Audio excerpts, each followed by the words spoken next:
Connecting the Dots with Dr. Wilmer Leon, where the analysis of politics, culture, and history converge. Welcome to the Connecting the Dots podcast with Dr. Wilmer Leon, and I'm Wilmer Leon. Here's the point. We have a tendency to view current events as though they happen in a vacuum, failing to understand the broader historical context in which they occur. During each episode, my guests and I have probing, provocative, and in-depth discussions that connect the dots between current events and the broader historic context in which they happen, enabling you to better understand and analyze the events that impact the global village in which we live. On today's episode, the issue before us is, what can we expect next? Now that Iran has responded militarily to Israel's attack on the Iranian consulate in Syria. For insight into this, let's turn to my guest. He's a former U.S. Marine Corps intelligence officer who served in the former Soviet Union, implementing arms control treaties in the Persian Gulf during Operation Desert Storm, and in Iraq, overseeing the disarmament of WMD. His most recent book is entitled Disarmament in the Time of Parika. And he is, of course, Scott Ritter. As always, Scott, welcome to the Connecting the Dots podcast with Wilmer Leon. Well, thanks for having me. So Pepe Escobar wrote the following. He called it the shadow play. And he writes, so this is how it happened. Burns met an Iranian delegation in Oman. He was told the Israeli punishment was inevitable. And if the U.S. got involved, then all U.S. bases will be attacked and the Strait of Hormuz would be blocked. Burns said, we do nothing if no civilians are harmed. The Iranians said it will be a military base or an embassy. The CIA said, go ahead and do it. Scott Ritter, you've been writing about these issues in Iran for over 20 years. First, your assessment of Pepe Escobar's assessment. Well, I mean, clearly Pepe he's a journalist. He's a journalist of some renown, and he has a source. So, and he's reporting it. It's plausible. Mm-hmm. I can't confirm it. I can't sit here and say, I know that this happened. I have no idea if this happened. I do know that the CIA has, over the course of time, taken on a shadow diplomacy role, because the State Department, in implementing America's hegemonic policies, has alienated America with so many nations, and that normal diplomatic relations are impossible. And so the CIA has assumed this responsibility. Indeed, this is why William Burns was selected by Joe Biden to be the director of the CIA. He's not a CIA hand. He's not a man who has involved. He's a diplomat, former ambassador to Russia. And he's a man who has written a book called The Back Channel, which describes his approach, the back channel approach to resolving things. Burns has carried out similar meetings with Russia. He is when trying to reopen arms control venues or talk about possible prisoner exchanges. It's Burns that takes the lead on these things. The CIA has played an important role in the past in facilitating dialogue between the Palestinians and the Israelis. The CIA had a very big role to play in making that happen. The CIA was behind the secret negotiations with the Taliban that led to the American withdrawal. So would it surprise me that the CIA has connectivity with Iran? Absolutely not, especially given Burns's role and the importance of the back channel to the Biden administration. I think the Israelis might find it somewhat of a shock that the United States greenlit the Iranian response. But then again, we're living in very strange times where the lack of, let's just call it the deterioration of relations between the United States and Israel is real. I've said for some time now that no American president or presidential candidate has won the White House by turning his back on Israel. Mm-hmm. And I've also noted that no Israeli prime minister stays in power by turning his back on the United States. And yet we have a situation today where Joe Biden, a sitting president, is starting to turn his back on Israel because of the policies of Benjamin Netanyahu's government, policies that are being carried out in direct defiance of American instructions to the contrary. So we live in unprecedented times, and it would seem to me that the United States has made it clear that their policy objectives, strategic policy objectives, and again, just a quick background. Remember, part of the reason why we withdrew from Afghanistan in August of 2021 is that we were delinking ourselves from a 2-decade-long commitment to the Middle East. We were going to lower our profile there as part of our pivot to the Pacific to confront China. And so we don't have, we no longer are actively implementing the Carter era doctrine of guaranteed American military intervention anytime something in the Middle East goes south that we don't like. We don't do Desert Storm anymore. We don't do Operation Iraqi Freedom anymore. We don't do, the invasion of Afghanistan anymore. We're not looking for a fight. We're looking to avoid a fight. And one of the reasons is that Iran has emerged as a very significant regional power with a tremendous amount of military capability. Iran is also a major player in the regional and global economy, and it's incumbent upon the United States to do what we can to stabilize this economy, to make sure that it doesn't go south, especially in an election year, where the old James Carville mantra, "It's the economy, stupid," factors in so large. So we don't want a war or a conflict with Iran that could lead to the shutting down of the Strait of Hormuz. This would have a devastating impact on global energy security. Oil prices would go through the roof at a time, again, to remind people, when Joe Biden has lowered the Strategic Petroleum Reserve down to less than 17 days worth of reserves. So if there was suddenly a shutdown in oil, transit, we'd be in trouble, huge trouble, in an election year, which is huge for Joe Biden. So it doesn't. What I'm trying to say is a long way of saying that there's a lot of reason to believe the reporting that's put out by Pepe Escobar. And again, when I say believe the reporting, I'm not challenging Pepe Escobar. I understand. I'm saying that every journalist has sources, and some sources are better than others. But what I'm saying is my assessment of the information that Pepe is reporting from the source would be that this is extraordinarily plausible, that it makes sense that this would indeed happen. That was my takeaway, whether it was Bill Burns or whether it was Mr. Burns from whatever that cartoon is. I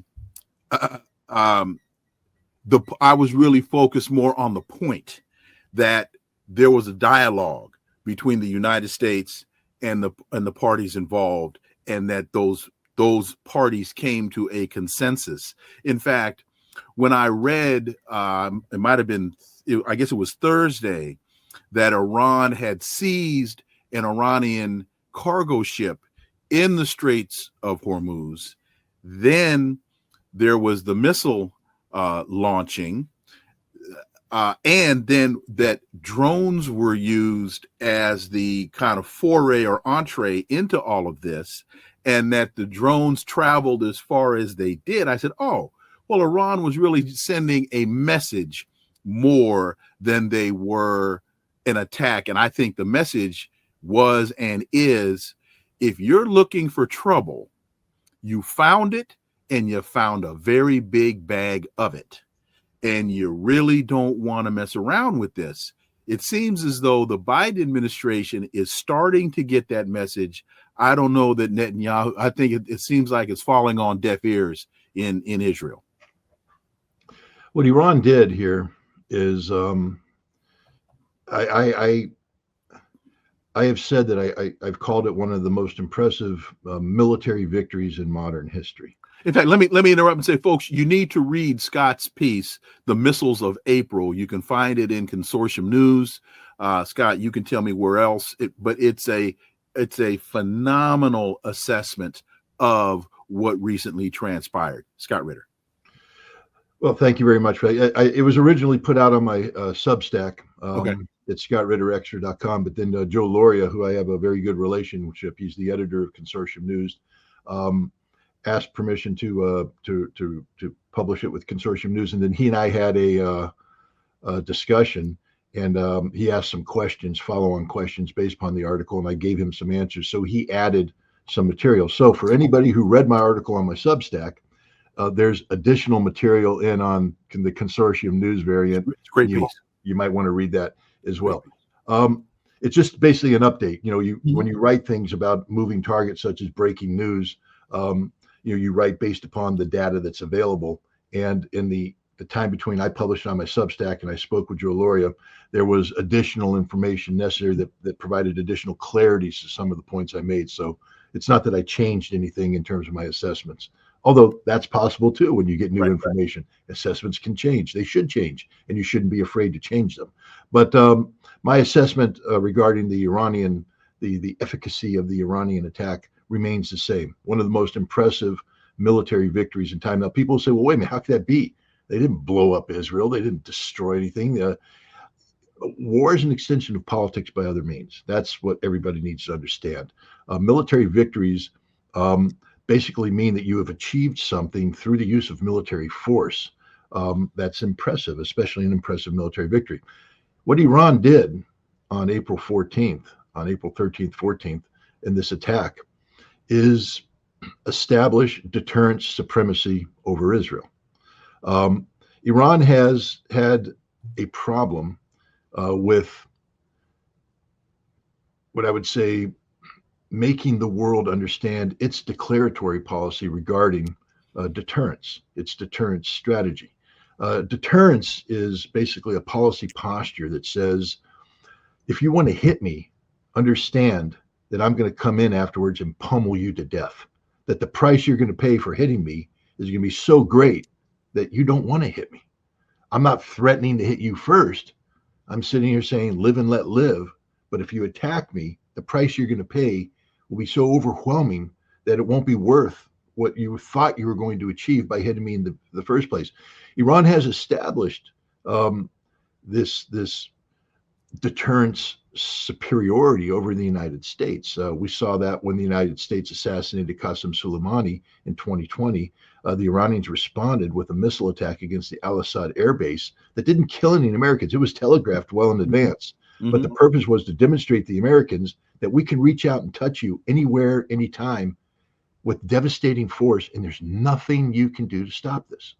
Nothing you can do. So now we get to William Burns meeting with his Iranian counterparts, and when they say, and we will strike American bases, Burns is going, yeah, and they can. Mm-hmm. And if they do, there's nothing we can do to stop it, and we will suffer horrific losses. Therefore, Mr. President, we should heed what the Iranians are saying. This is deterrence superiority over the United States, that the United States understands the consequences of attacking Iran, is not willing to live with those consequences because they will be severe, even more so in an election year where any disruption of the economy is politically fatal to the incumbent seeking re-election. So they have successfully done that with the United States.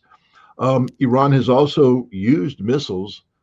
Again, part of declaratory policy, it doesn't have to be necessarily spoken policy, but demonstrative. Mm-hmm. And we've seen Iran use missiles to strike targets in Iran, in Syria, Pakistan. And Pakistan. In fact, on that Pakistan point, that was about a month ago, maybe month and a half ago.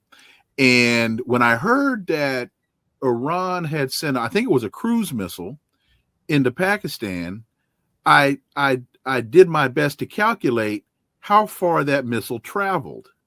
And then I checked, well, what's the distance between Tehran and Tel Aviv? It was about the same distance. And I said, I think Iran is sending a message to Israel that we can strike Tel Aviv if we so choose. Yeah, I mean, first of all, just so people understand historically, during the Gulf War, and this, not too many people know this. So Israel was very perturbed about Saddam Hussein's Scud missiles hitting Israeli cities and locations. And they were threatening direct military intervention, which would have destroyed the coalition that George W. Bush had built up. And so, we were doing everything we could to convince the Israelis that we had the Scud problem under control. And you mean that you were personally involved in doing that?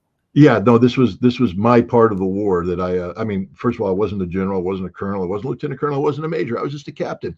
But as a captain, I had I played a bigger role than one would normally expect from a captain. I mean, when my name gets briefed to the chairman of the Joint Chiefs of Staff, and when General Schwarzkopf not only fires me but arrests me because of what I'm doing, I'm having an impact larger than what I was wearing on my shoulder. And I'm pretty proud of the work I did during the Gulf War, but that's beside the point. The point is that Israel was being told, don't intervene because we've got it under control. But Israel needed to make a statement. And it was a statement being made not to Iraq, because what they did is they brought out a Jericho missile, which is a nuclear capable missile, but also can have conventional warheads. And they fired this missile into the Mediterranean Sea. And when you measure the distance that it went, it's exactly the distance from Israel to Baghdad. And what the Israelis were telling, not the Iraqis, because the Iraqis couldn't monitor the attack and it wasn't publicly announced, they were telling the Americans who were monitoring that if you don't solve this problem, we're going to solve it for you. And this is the weapon that we're going to use. And it was a wake-up call. I remember when that happened, we're all like, stop. We were only getting 2 hours sleep a night. No more sleep at night. Do everything you can to stop these Iraqi missiles from flying. We never did, but Israel stayed out of the war. But my point is, when you talk about, because to the lay person, they might be like, come on, Wilmer, you're getting a little too creative. They're a little too conspiratorial. I heard that. I heard that last Saturday night. I was at a buddy's house, and he said to me, I walk into his house and CNN is on, as it always is, chirping in the background. And so finally he says to me, so what do you think? I said, think about what? He said, what do you think about the Iraq sending those? I said, man, that was collaborated. That was done with collaboration. He said, man, you always come in here with this junk. I said, well, okay. So I hear that a lot. Well, but in this case, it's not junk, because I'm telling you, as somebody who has been in the technical analysis business of ballistic missiles for some time now, there are various ways to send a message. To give you an example, in the arms control world, sometimes the way to send a message is to open up telemetry channels that are normally closed down, and launch a missile test. You're not saying anything. You don't put out a press release, but the people monitor, because you don't want to say anything. North Korea does this all the time. All the time. They open up some telemetry channels and they just go, hey, psst, listen to this. And they send a missile into the Sea of Japan. Yeah, and the technicians are going, they did this capability. Oh, no. And then they're writing secret reports. And that message gets, meanwhile, the public is just sitting there going to the beach, surfing, smoking dope, and doing whatever we do, because we are not meant to get upset about this or worried about it. It's a subtle message being sent to to leadership through the intelligence agency. So your notion that the distance mattered, because Iran didn't need to fire at that distance. They just could have fired at a closer range, whatever. But to fire at that distance is a signal to the people who are that distance away that what we're doing here, we can do here. Mm-hmm. And but the problem is the Israelis weren't listening. This is the problem. Iran has, through very indirect and direct means. First of all, Iran has never issued a public declaratory policy on deterrence and ballistic missiles until now. And it's one of the weaknesses of Iran, is that they didn't make it clear what the consequences would be. The United States got it because they hit us, and we're smart enough to go, oh, we don't want that again. Pakistan sort of gets it, But I mean, ISIS in Syria, when they got hit with missiles, ISIS isn't going to sit there and go, "Oh, you're going to hit us with missiles, so we're not going to carry out terrorism anymore." No, that was a punitive attack.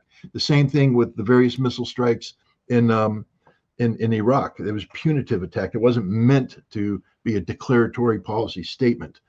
And so here you have a situation where Israel just isn't getting it, because Israel believes that it has deterrent supremacy over Iran. And why would Israel believe that? I don't know. Maybe they've assassinated a whole bunch of Iranian scientists in Iran with no consequence.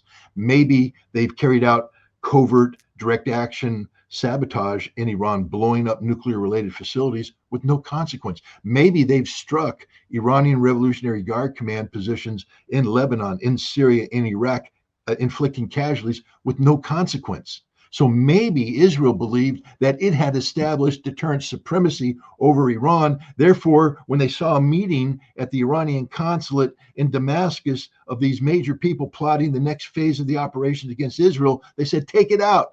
There won't be any consequence because the Iranians are afraid of us. The Iranians won't strike us because we have deterrent supremacy. Iran believes that if they attack us, we will come down on them tenfold. And so they struck the consulate, and Iran went, guess what, guys? No, it's over. We're done with the subtlety. We warned you, don't attack our sovereign territory. The consulate is sovereign territory. We're going to respond.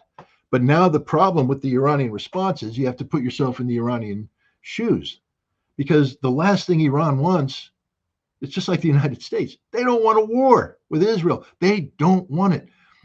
As they said in The Godfather, it's bad for business. It's bad for business. And business right now for Iran is improving. They have, they're members of the Shanghai Cooperation Organization. China has brokered a rapprochement with Saudi Arabia, right? Dismantling an American strategy of creating a Sunni shield against the Shia crescent and provoking permanent conflict that would empower American defense industry, Israeli security, credibility, and economic co-prosperity between that part of the world and Europe, with Israel in the middle. Israel's going, well, we're back in the game, guys. And Israel was. Benjamin Netanyahu, for all the criticism that people have out there, and I'm one of his biggest critics, understand that on October 6th, he was on top of the world. On October 6th, he had created a geopolitical reality that had Israel normalizing relations with the Gulf Arab states, Israel becoming a major player in a major global economic enterprise, the India Middle East Economic Corridor, and the world not talking about a Palestinian state anymore. Israel was entering, it was becoming legitimate. It was like Michael Corleone in The Godfather when he was saying, I'm going to put all that behind me and I'm going to become legitimate. Right. Hamas reached out and just dragged them back in by October 7th. And then Israel was exposed for the criminal enterprise that it is. And now Israel is collapsed. But Iran, that was the Israeli process. Iran is sitting here saying, we don't want a war. We're members of the Shanghai Cooperation Organization. We normalized relations with Saudi Arabia. We have an axis of resistance that's holding Israel in check. And these plans, Hezbollah is very strong. The militias in Iraq and Syria are strong. The Ansar Allah movement in Yemen, the Houthi, very strong. But we don't want to provoke war. What we want is to become economically viable again. The promise that we, the theocracy, have made to the Iranian people over time, that trust us, things will get better. We're in that, hey, you trusted us, now things are about to get better. We're joining BRICS together with Saudi Arabia. So we're going to work with Saudi Arabia and these powerful economic interests that no longer are turning their backs on us to create, economic opportunity. And the last thing Iran needed is a war with Israel.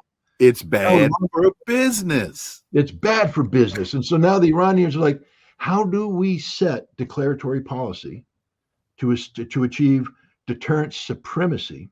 Not supremacy, superiority. Supremacy is where you have everybody just totally intimidated. Superiority is where you put the thought in people's mind. And they now need to tell the Israelis, you can't attack us, or the price you're going to pay is tenfold. Normally, you do that. I mean, it's like going in the boxing ring, Mike Tyson. Even now, I don't know if you've been watching his training videos of him getting ready for this fight he's got in July 20th. The man's a beast. I'm intimidated. If I could do 57, what he's doing. Well, let me tell you, I don't know if you saw the report of the guy that was kicking the back of his seat on the airplane. And he came over, he kept asking the guy, hey man, can you stop kicking my seat? And the guy wouldn't leave him alone. And the folks on the plane said, finally, he came over the top of that seat like Iran and pummeled the guy. They had to carry the guy off the plane in a stretcher. Well, see, that's deterrence supremacy. There you go. Deterrence supremacy is when I jump into the ring with Tyson and Tyson knocks my face in, kicks my teeth out, and I'm on the ground, hospitalized. And bites your ear. Pardon? And bites your ear. That is a bonus, yes. But deterrence superiority is where I jump in the ring and Tyson comes up, takes the fist right to my nose and just touches it. But he does it in a way that I'm in my stance, but he's already there. And I'm like, oh, I got a problem. Yeah, okay. I don't really want to be in this ring, Mike. It was a misunderstanding. I'm backing off. I'm just going to go out here and pee my pants in the parking lot. So that's what Iran needed to do. But how do you do this? It's a very delicate operation. That's why this was one of the most impressive military victories in modern history, because what Iran did was make all the demonstration necessary to show potential. And in the end, they hit a base, Nevatim, and this is important for your audience to understand. The Nevatim Air Base is the single most heavily protected spot on Earth when it comes to anti-ballistic missile defense. There's no spot on Earth that's better defended than Nevatim. It has at the heart of this defense and I'll give you a fancy name, ANTPY-2 X-band radar. Sounds like not one, but two. Well, it's the number 2 radar, not 2 radars. No, I said, because I got one over my house. Yeah. They got 2 2.0. This is right. 2.0. Yeah. Oh, man. And so they got this radar there that has the ability to do over the horizon surveillance. But it's not just the radar, which is the most sophisticated radar of its type in the world. It's linked into the Ballistic Missile Defense Organization in the United States, Strategic Command, and the satellites that we have hanging over the area. So all of that's linked into a common command center that's shared with the Israelis. So this data is fed to the Israelis and around Nevatim. And why is Nevatim important? I don't know. The F-35I fighters are there. This is Israel's best fighter plane, their strategic deterrent. They have F-15s, F-16s, and they do other secret things there as well. They were, because of the notice that they were given, if I understand it, they were able to move those F-35. So again, it was coordinated. 100%. I mean, we'll get to that in a second. Okay. But they have, the Arrow 2 and Arrow 3 missiles, which are joint Israeli-American projects, are deployed around Nevatim.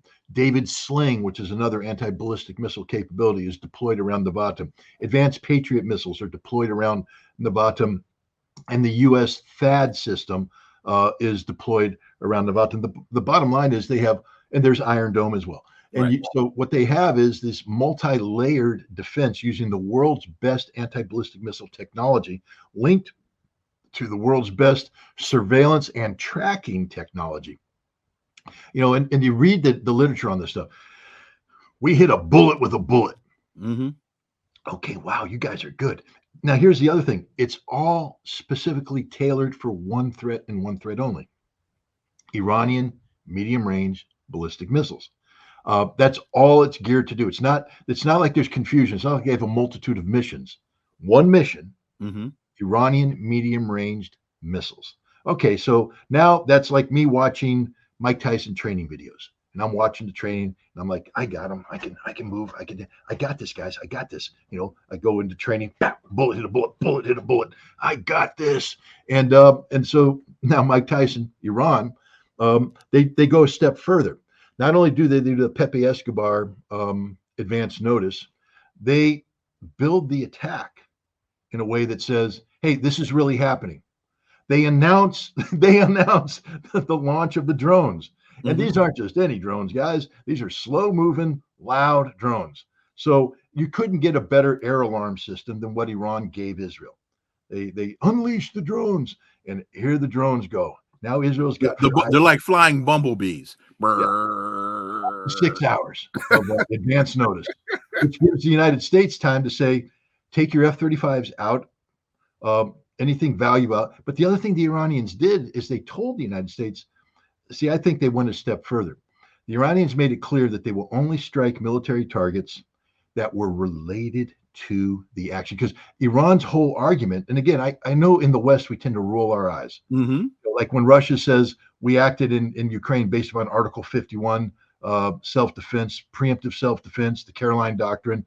All the people who hate Russia go, no, that was a brutal roar of aggression, unprovoked. No, the Russians actually have a cognizable legal case, because that's how Russia operates, based upon the rule of law. Now, the rule of law, Wilmer, as we all know, can be bent, twisted, manipulated. I'm not saying that the Russians have the perfect case. What I'm saying is the case that Russia's made is cognizable under law. It's defendable.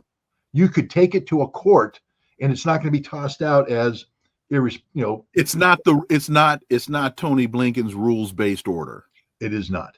And so now the Saudis, or not the Saudis, I'm sorry, the Iranians, they have been attacked, and they have cited Article 51 of the UN Charter as their justification. But now you can't claim to be, hiding behind the law and then just totally break the law yourself.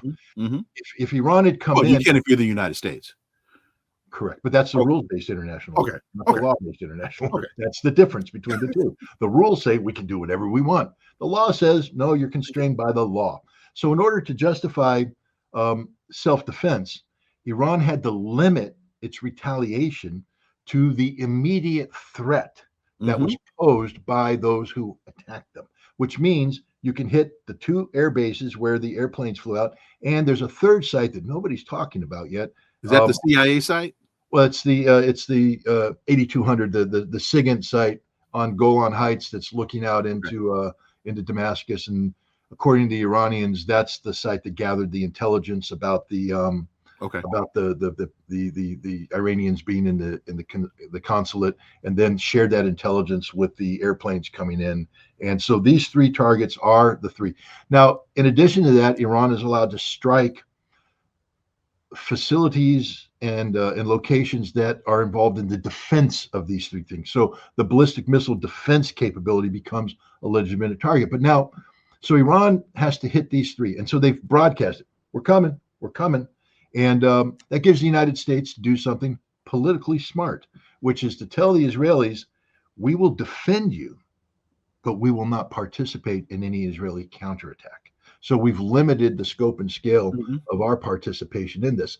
And so we came together, we started shooting down these drones, creating a fiction of Iranian incompetence, Iranian lack of capability. So this is part of the plan. This is all part of the plan. Now, Iran didn't sit down with the United States and say, this is what we're going to do. This is what we want you to do.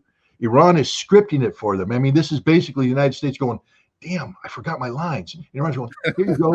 Here come the drones. Here come the drones. Shoot them down. Oh, yeah. Okay, thank you. And so we're shooting it down. And then we're sending the cruise missiles. Just in case you don't know, we're launching them live on TV. Here, let me show you a close-up of what they look like so you understand the operational parameters of the system. And off go the cruise missiles. Don't shoot pigeons, shoot cruise missiles. So now they're shooting. But then as they're doing this, the Iranians are sitting there going, okay, so we sent the drones. What's lighting up, guys? First of all, what people don't understand is before all this happened, the Iranians did a very targeted cyber attack and shut down.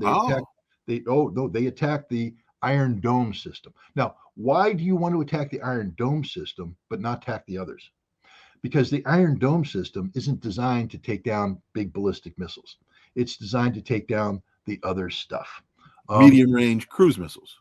No, well, cruise missiles and drones, low flying. It's actually designed to take down Katyusha rockets and Hamas rockets. Okay. That's what it's supposed to do. So you disrupt this so that the other systems have to take priority. And then the Iranians are going, oh, thank you very much. Now, some of the drones that were sent in aren't armed with explosives, but armed with radars and signals intelligence collection, which they're broadcasting the data back to Iran. These guys are very sophisticated, ladies and gentlemen. These aren't amateurs you're dealing with. And they're sending in going, here they come, turn it on, collect, thank you. And now they have their targeteers looking at a big map going, okay, we got a radar here, we got here. Okay, now they're shooting. Oh, okay, we got missile launchers here, boom, boom, boom. It's all there. Then, and they've looked at it all. Then they say, okay, remember, because the goal now is to get the glove to touch the nose. Mm-hmm. The goal isn't to hit the knockout. So they say, what do we need to do to demonstrate capability? The Iranians used, now there's some mixed reporting out here. The problem is, I, like everybody else, I'm held hostage to what the Iranians, I don't get to go on the ground anymore and look at the debris and do technical analysis. I used to do that. And I used to be able to come back.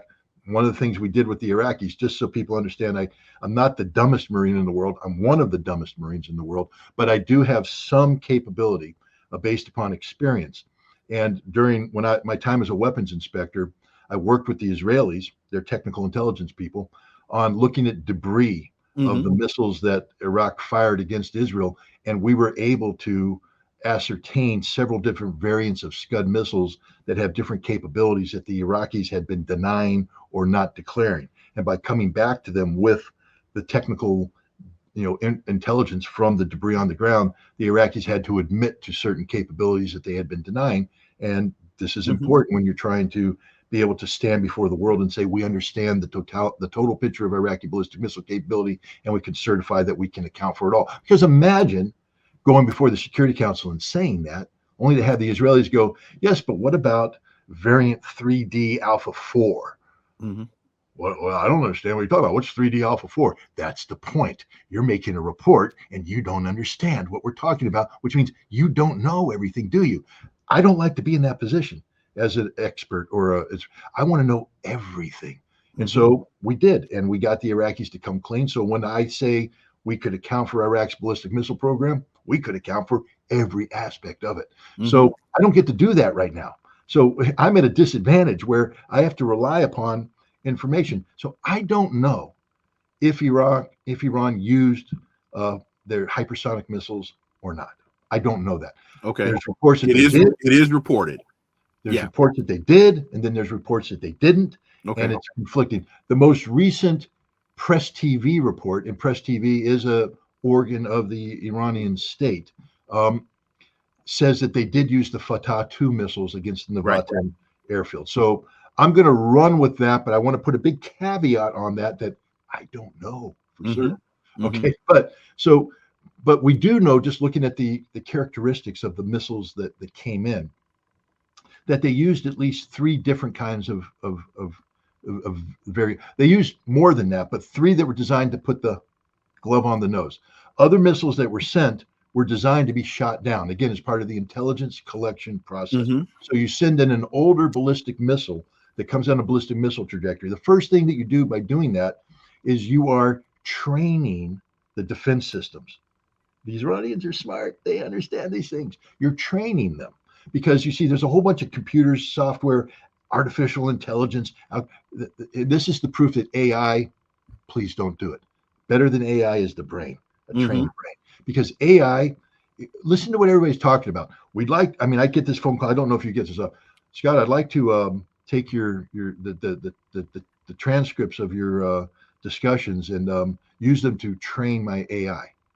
I don't know if you've ever received that kind of request. Yes. Right. And I'm like, no, I don't want you to do that. But I just personally don't. But the point is, that's how AI, it's not artificial intelligence, ladies and gentlemen. It's just programmed. Programmed in a different way. And you can program in stupidity, which the Iranians said. They usually do. Let's program in stupidity. Well, for example, just for a quick example, that's why facial recognition technology fails to the degree that it does. It's limited by the abilities and capabilities of the people that are programming it. That's why facial recognition technology doesn't work on Asian people, and it doesn't work on people of color. So damn it, I'm the wrong race. I could have told you that a long time ago. Well, go ahead.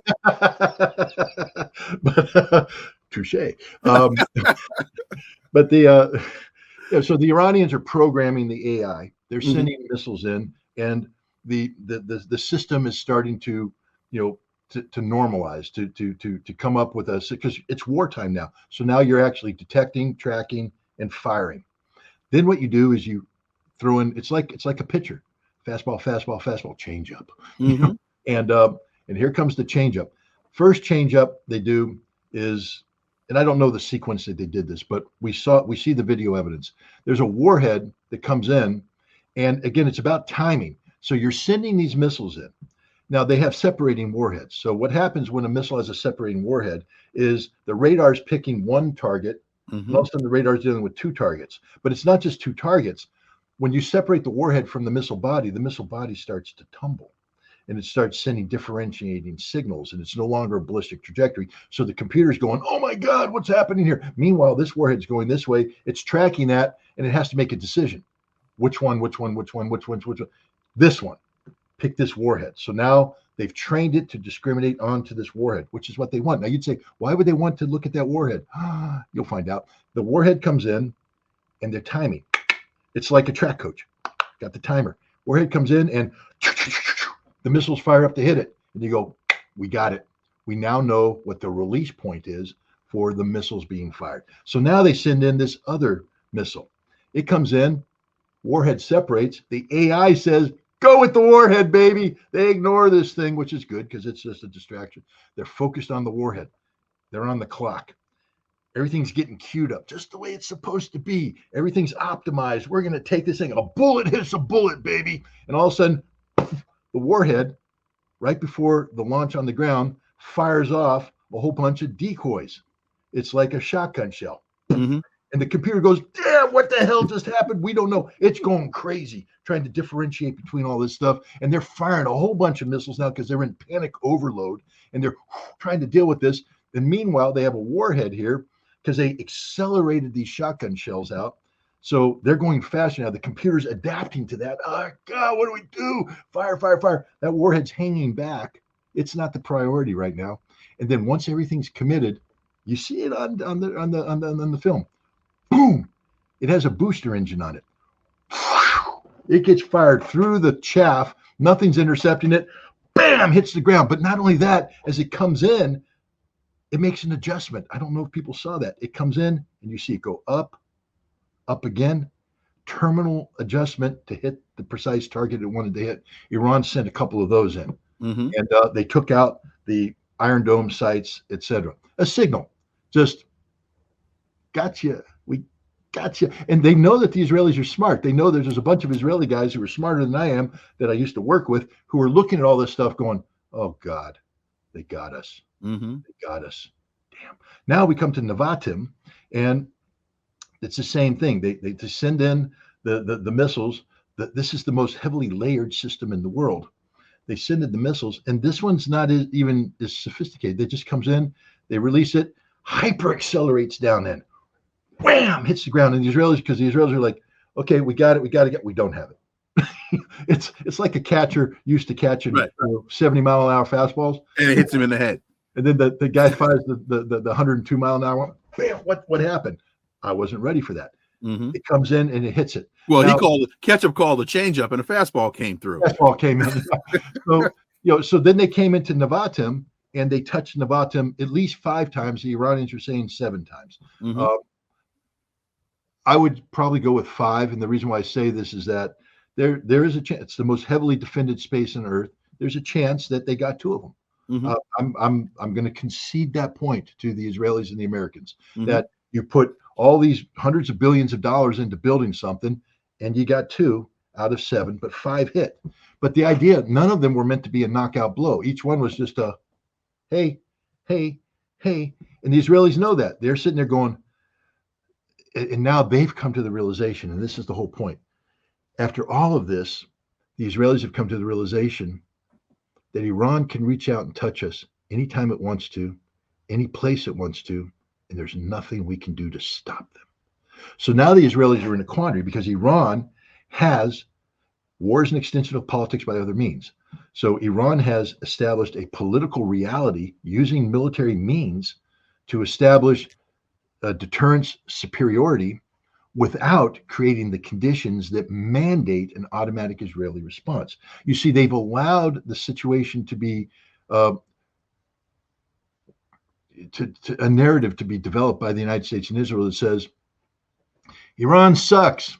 They sent everything in there. We shot it all down. We're better than they are. We actually established deterrence over Iran by telling the Iranians that no matter what they do, you came in, thought you were Mike Tyson. You came in and swang, gave us all your punches. You missed, you missed, you missed, you missed, you missed. We're still, it's like Ali. I'm still here. You didn't touch me. You punched yourself out. Can't touch this. That's the narrative that Iran was allowing the West to do. But the reality, though, is that the Israelis got down there. And there was an interesting text. I don't know if you saw it by, not text, but a post by an Israeli insider who has connectivity with the War Council. And he said, if the Israeli public heard what was being said in the War Council, 4 million people will be leaving Israel right now. I'm going to tell you right now what was said in the War Council. Iran can destroy us. Iran can flatten us. There's nothing we can do. If we allow this to happen, to remain unanswered, we've lost everything that we've fought for over the past several decades. This deterrence supremacy that we thought we had is gone forever. Nobody will ever respect us. Nobody will ever fear us. And therefore, people will attack us and we'll be in an untenable situation. So wait a minute. That's very important politically, because that is part of the whole Zionist ideology is we're the persecuted people, and you all need us to protect you because the wolves are always at the door. And now what is the reality is all that insurance money you've been paying for those insurance policies, you've wasted your money. Absolutely. I used to live in Turkey. And when I would travel through the plains of Turkey, they have shepherds with their flocks. And out there amongst the flocks are the Anatolian sheepdogs. I don't know if you've ever seen a picture of an Anatolian sheepdog. Yes. These are big dogs. I'm a big dog guy. Yes. Okay, so these are like bears. Right. Some of them are bigger than bears. And I remember we were walking once in a Kurdish village, and we got too close to the sheep, and all of a sudden these two things coming at us, and they're bigger than we are. I mean, these are bigger than humans, and they're coming at us, and they're going to kill us. And we knew that. It was just all over. And then you hear, and the shepherd gives whatever signal, and the sheepdogs stop, and then they come up and they sit down, and you pet them. They have no ears because their ears have been chewed off. Their noses are scars. Their faces, they got these giant collars with spikes on them to protect their throat. Their faces are like that because they fight wolves. They hold the wolves off. Israel has been telling the world that we are the Anatolian sheepdog. We are here and we will protect you. You, the rest of the world, the sheep, from the wolves they're getting ready. What Iran just did is went, took off the cloak and went, you're just a sheep. You're just a sheep.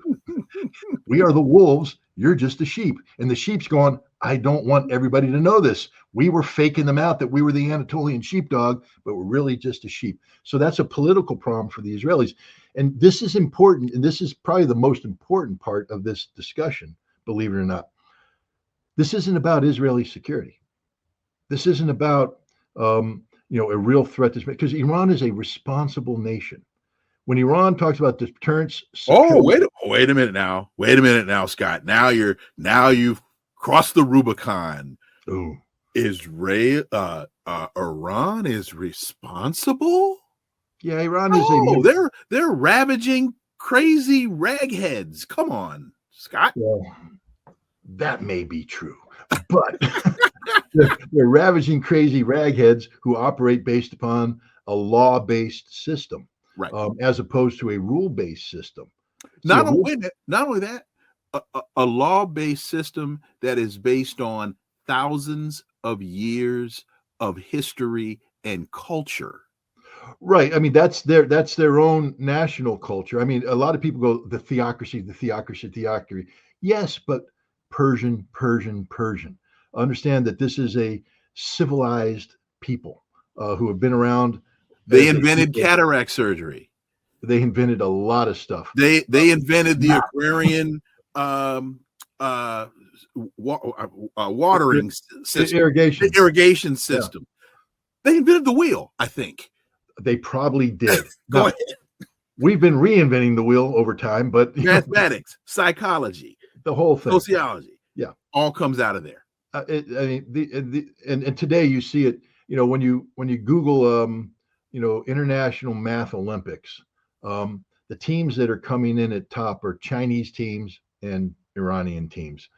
MIT, California Technology Institute, they're coming in, down at the bottom. They're not winning this thing. Behind IIT, the Indian IIT, the Indian Institute of Technology. And the Indians are getting up there too. They're just they have good applied science and good applied skills.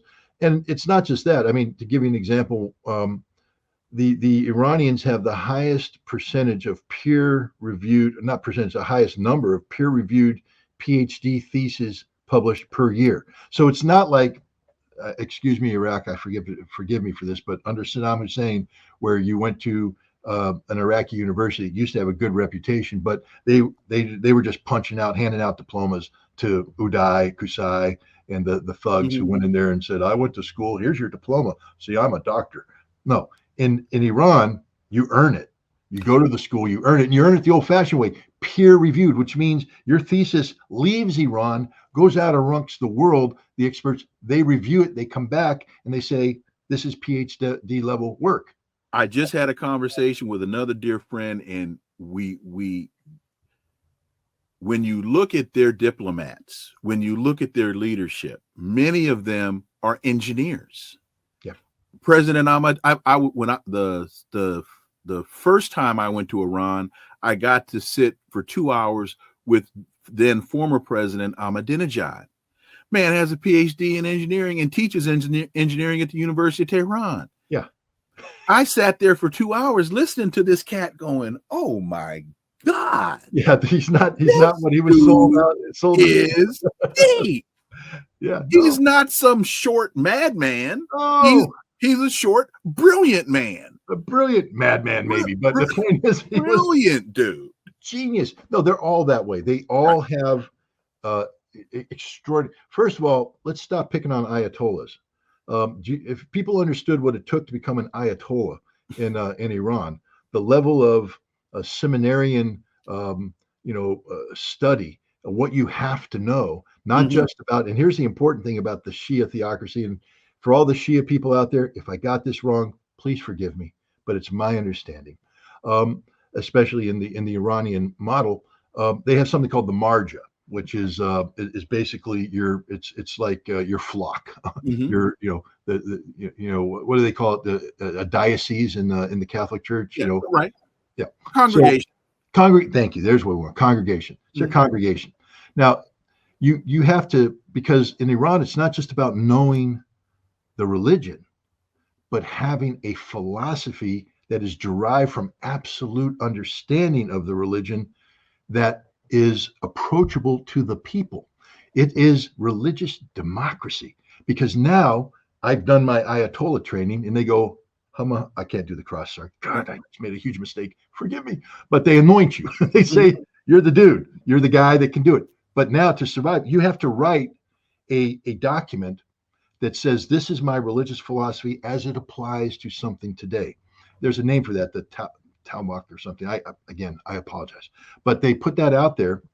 Now people read it. The public, it's there for the public. The people go, I like this guy.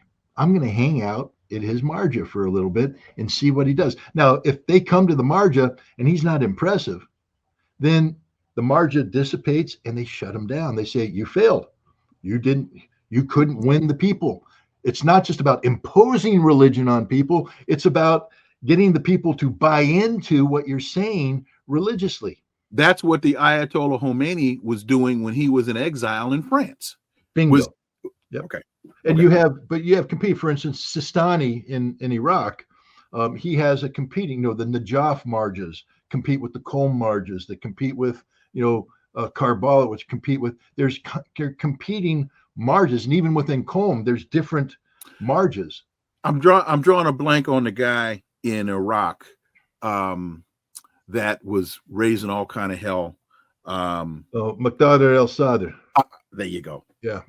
Who is the son, if I have it right? He's the son of a right. The grand Ayatollah. Yeah. Okay. I mean, yeah, and he, in order to become credible, had to go to Qom and study and learn things. Because everybody was, when he was out there talking, he had a lot of personality. He had the name, but people are going, you don't have the credentials, man. You can't sit here and play religion because we take our religion seriously. So he had to go disappear and go to Qom and train up. Right. And all that. Had to coach him up a little bit. But he also then has to go out and sell himself. Right. To an audience. And a lot of people weren't buying what he was selling. I mean, he's a very popular man, very, very influential in Iraqi politics today, but it's earned, it's not given. But the point is the Iranians are a responsible nation. And if Israel was smart, they would have said, okay, we're in a bad position here. Bad position. It's not a good position for us to be in. We need to take a step back, take advantage of the fact that the Iranians have written a script that makes it believable that we did some amazing stuff. And then we have to reassess where we are. What do we have to do to get our defenses back up? What do we have to do to get capabilities to strike Iran? When do we want to do it? Because the United States isn't on our side right now. What do we, behavioral modification to get the world to love us again? Things of this nature. Strategic thinking. Right. But Israel's governed by a crazy man named Benjamin Netanyahu, who doesn't care about Israel. He doesn't care about the Israeli people. He doesn't care about Israeli security. He doesn't care about alliances with the United States. He's a 76-year-old man in bad health who only cares about Benjamin Netanyahu. And he right now has his butt in a sling because he got embarrassed on October 7th. And now he was just humiliated by the Iranians. And he can only stay in power as a wartime prime minister. And if he, they're going to, either they have to ratchet it up in Gaza. Every Israeli knows that they lost in Gaza, that they haven't won. Haaretz, the day before the Iranian attack, front page headline, we lost everything. We haven't won anything. We've lost. And that's the assessment of the Israeli intelligence service. And people who don't know need to know that Haaretz is a very prominent Israeli newspaper. With a very good reputation of well, you said good reputation. I was about to compare it to the New York Times used to have. Right. There you go. They used to have. Right. But so he's lost in Gaza. He was looking to maybe promote a conflict in against Hezbollah to expand the war. And there's always that hope that we can drag the United States into a larger war with Iran. But the United States says, no, we're not doing that. Hezbollah now is linked to Iranian deterrence superiority. So you can't do the Hezbollah thing like you wanted to do anymore. And now you've got Ansar Allah in the Red Sea, just shutting down the Red Sea. Shutting down the Israeli economy. And on the other side, you have Iran shutting down the Strait of Hormuz. And that's why I go back to that ship that they captured, because they wanted the United States to understand we'll shut your oil off. Right. In the United States, remember, we've been running Guardian Prosperity or something like that, whatever the name of our wonderfully named operation to deter the Houthi. And I don't know if everybody understands, we had to approach the Houthi last week and beg them to stop it. Please, please, please, please, please. We'll stop bombing you. We'll do everything. We'll lift the terrorism thing, but just stop this, please, because we can't force you to stop it. And the Houthi went, no. Yeah, they said, here's another one. The missiles you guys are deterring. That's a failure, but that's the thing. The failure of deterrence policy has been played out with the Houthi, and it's being played out. See, America no longer has deterrence superiority. We no longer have deterrence. We can't deter. Wait a minute. We sent the Eisenhower into now. This takes me back to, so we sent a couple aircraft carrier groups into the region when I think it was the Eisenhower. Oh, it was Gerald Ford. I think we first sent the Gerald Ford in. President Putin says to Joe Biden, why did you do that? You're not scaring anybody. These people don't scare. And oh, by the way, we can sink your carrier from here with our Kinjal missile, hypersonic missile. So stop it, Joe. You're not scaring anybody. But here's something else that happened, and I'm glad you brought this up because this is an important thing. The United States linked at least 2 of its ships to this system, and this is part of the American anti-ballistic missile strategy. We do this with Japan. We do this with Korea. We do this with Europe. We have a whole bunch of Aegis class destroyers in Spain that we now are going to fan out to protect Europe from Russian missiles. And we're telling everybody, don't worry, we got this. We got this. Remember, guys, when that satellite was coming down, we shot it down. We're that good. We can hit a bullet, kind of stuff. So we went to the Israelis and we plugged in to the world's most sophisticated anti-ballistic missile shield in the world. We plugged in. And the Iranians went, oh. What the Iranians proved, and this is, I just want this to sink in there, they can hit any American ship anytime they want with a warhead that will sink that ship. They just sent a signal to the United States that we will sink every one of your aircraft carriers. We will sink every one of your destroyers, all these wonderful ships you have. You can't stop it. The missile we sent in and touched Nevatim can sink any one of your ships. And how do we know? Because you plugged your ships into the system, guys.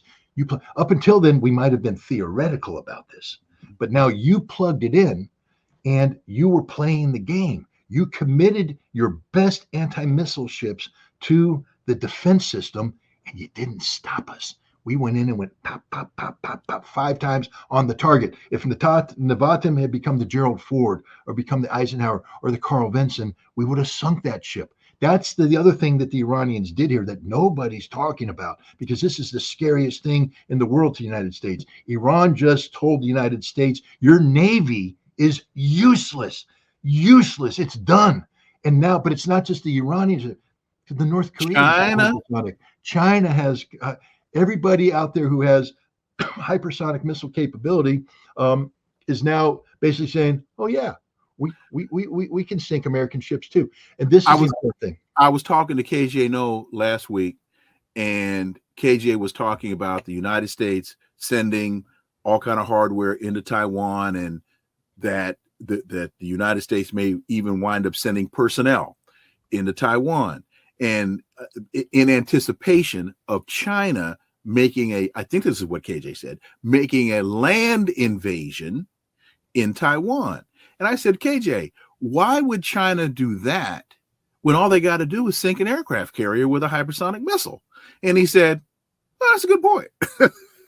No, I mean, the United States, but now we come to, because America's facing the same problem that Bibi Netanyahu is, except there's not a political dimension to it. Bibi Netanyahu right now has to do something to stay in power politically. Right. So now and not be prosecuted for theft. Correct. For his corruption. Yeah. Right. Because Corruption. the second he leaves office, he gets arrested and he gets put on trial. A la Donald Trump. Except, yeah. I mean, yeah. Yeah. I mean, that's a whole nother story, but I'm just saying that right now is what Donald Trump is facing. Correct. And I'm not saying it's legitimate or not legitimate. It's that's my only reason why I did that is I don't want to get into the it's happening because Netanyahu is a criminal. He is a corrupt person. Donald Trump is an imperfect human being who may have committed some crimes, but in America, you're innocent until proven guilty. And he has these trials, many of which people believe are politicized, designed to diminish us. So we can move on. We don't need to go down that rabbit hole on this episode. Right. But the fact is, Israel right now is desperately looking for a face-saving way out of this, because the fiction of we were so good that we stopped this Iranian attack is not believable. Mm-hmm. It's not believable domestically. So now the Israelis are looking for the ability to do something that, if not gives them deterrence superiority, they're looking for right now deterrence parity. parity. And so here's the question, because you remember, now we come back to Pepe, and this is probably a good way to spin this around. William Burns met with the Iranians beforehand and came up with an elegant solution to an extraordinarily difficult and dangerous problem. Iran now has established a deterrence philosophy, and they articulate the second Israeli airplanes take off, we launch our missiles. We're not waiting for Israel to attack us. The second your planes take off, we're firing. And Iran has said, we consider the matter settled. We consider the matter over. You struck us, we struck back, let it go. Correct. But it's not settled. Right. Because there's a thing called politics. Right. And the Iranians, again, are some of the most sophisticated political players in the world. So my guess is, as we're speaking, hey, Pepe, if you're out there, call your source. I'm giving you a hint. The behavioral patterns, because that's one thing I used to do as an intelligence officer, is do analysis and assessments, predictive analysis based upon behavioral patterns. Humans tend to repeat behavioral patterns. And so now the CIA and the Iranians have talked to prevent one crisis. They're talking right now. And the CIA is saying, guys, what can we do to prevent Israel from doing something really stupid, which is the big attack? Right. Which politically, we need a safety valve. This is the equivalent of a methane tank getting heat on it. And if you don't have a safety valve that goes, it's going to blow. So how do we get a safety valve? What can Israel do to save face that doesn't impact you? And you see the Israelis now ratcheting it down. It was, we're going to strike nuclear facilities, we're going to strike this, we're going to strike that. And now they're saying, well, what if we strike something outside of Iran, but it's clearly Iran? Like a 7-Eleven. Yeah. At 3 a.m. when it's been closed and nobody's there. We're going to strike a 7-Eleven. And so they're desperately looking for this outlet. The question now is, what will Iran do? My bet is that Iran will facilitate a face-saving gesture by Israel, because the Iranians don't want and don't need a major war. Right. And so bad for business. Well, it's horribly. The Iranian foreign ministry, just so everybody understands this, their number one priority now, or one of their top priorities, is they have all of their smart people right now writing papers for the BRICS summit in October, which Iran will be attending and will be playing a major role in establishing new global infrastructure and institutions on how the world's going to be governed. And a possible international currency off of the dollar. Bingo. These are big ticket things. Business. They don't need to be business. They don't need to be dragged into this stupidity of, a mafia family dispute. Really quickly, one of the reasons why President Putin went into Ukraine light in the beginning was he doesn't want a war because it's bad for his economy. But the West didn't pick up on that. Nope. Now we got this thing, and now he's kicking ass and taking names, and folks are all befuddled. Hey, you started, you went looking for trouble, you found a big bag of it, and now, so thank you for your time, Scott. 2 things I want to hit quickly. One is the estimates are, in very simple terms, that Iran spent $1 million on this attack, and Israel lost $1 billion in their response to it. I'd say 60 million for the Iranians, about 3.2 billion for the Israelis and the United States altogether. Okay. And this other thing, is it Velvet or Violet? This AI program that Israel has developed that they assign a score. Are you familiar with this? They assign a score to Palestinians based upon a number of predetermined social behaviors, and when your score gets close to 100, you get assassinated. And this is all generated by artificial intelligence. You mentioned AI, so I wanted just to quickly drop that one in there before we get out. No, I mean, again, it's a criminal enterprise. It's about killing innocents, and part of this AI too is that it calculates the number of civilian casualties that'll be assigned to that thing. Target. And unfortunately, for the Palestinians, one would think if you're a rational look, I keep telling people I'm not a pacifist, and if you want to go to war, I'm old now. You're the guy. But guys, I have no problem killing you. I mean, I know you're trying to kill me, so I will kill you. And I'm not going to weep at night when you die because you wanted to play this game. But I'm not in the business of killing you and taking out innocent civilians. Okay, that's where I draw the line. Now there's collateral damage. If it happens, I'll be upset. But I have my parameters. If I'm going to take you and they're saying you're going to take out this many civilians, I'm going, that's a bad target, not the right time, not the right place. We're not going to do it. The Israelis have the opposite thing. It's not just when you're going to take out the target, but when you get the maximum impact of civilian casualties. The Israeli approach, this AI program, is designed to kill the maximum number of family members and civilians to maximize the impact of the attack on the morale of the Palestinian people.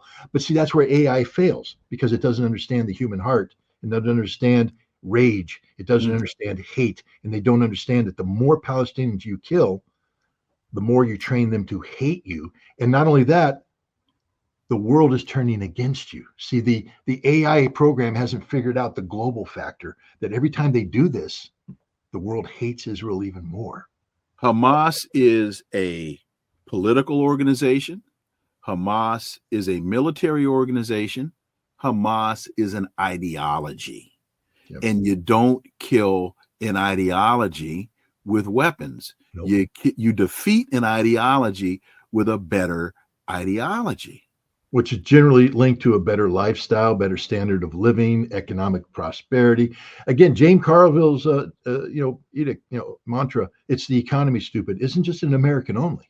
It's a global human reality about the way of life and quality of life. Yeah. Scott Ritter, my man, as always, thank you so much for joining me today. Greatly, greatly, greatly appreciate your time. Thank you very much for having me. It was an honor and a privilege. Thank you, folks, so much for listening to the Connecting the Dots podcast with me, Dr. Wilmer Leon. Stay tuned for new episodes every week. Also, please follow and subscribe. Go to Patreon. Please contribute, because this is not cheap to do. Leave a review. Please share the show. Follow us on social media. You can find all of the links and all of the information in the show description. And remember, this is where the analysis of politics, culture, and history converge. Talk without analysis is just chatter, and we don't chatter here on Connecting the Dots. See you next time. Until then, I'm Dr. Wilmer Leon. Have a great one. Peace.